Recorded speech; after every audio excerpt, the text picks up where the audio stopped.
أهلا ومرحبا بكم في موقع كيداهم.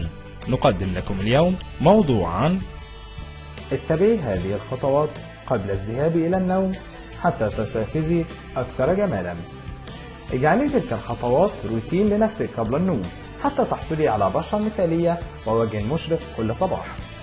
أولا، اذهبي إلى السرير مع وجه نظيف، واحرصي بشدة على إزالة المكياج حول عينيك. إذ لم يكن لديك مزيل لمكياج العيون، فضعي القليل من شامبو الأطفال ونظفي المنطقة حول عينيك ثم اشطفيها بماء فاتر. وتذكري دائما أن السبب الرئيسي لمظهر العينين السيء في الصباح هو عدم إزالة المكياج. ثانيا، اقرأي جيدا النشرة داخل عبوة الكريم. ليست كل الكريمات الخاصة للهالات السوداء متساوية، فهناك أسباب عديدة ومختلفة لظهورها.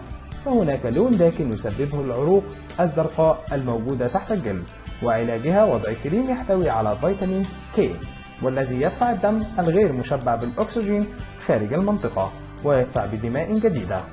أما إذا كانت سببها سطحية وناتجة عن لون صبغة الوجه، فالحل هو استخدام كريم تفتيح تحت العينين.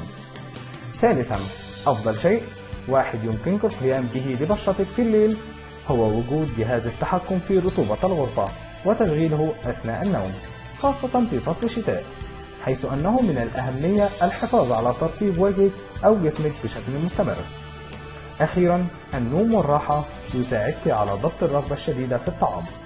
نقص النوم يزيد من مستويات هرمون الكورتيزول في الدم، مما يؤدي إلى احتباس الماء وزيادة الشهية. النوم الجيد يقلل الكورتيزول ويقلل من كل هذه الآثار.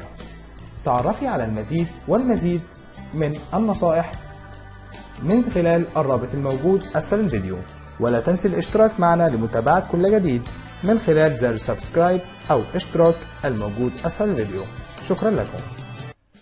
لو الفيديو عجبك ممكن تسجلي إعجاب للفيديو من الزرار ده، وممكن كمان تشتركي معنا في القناة وتتابعي كل جديد يوم بيوم من خلال زر سبسكرايب أو اشتراك.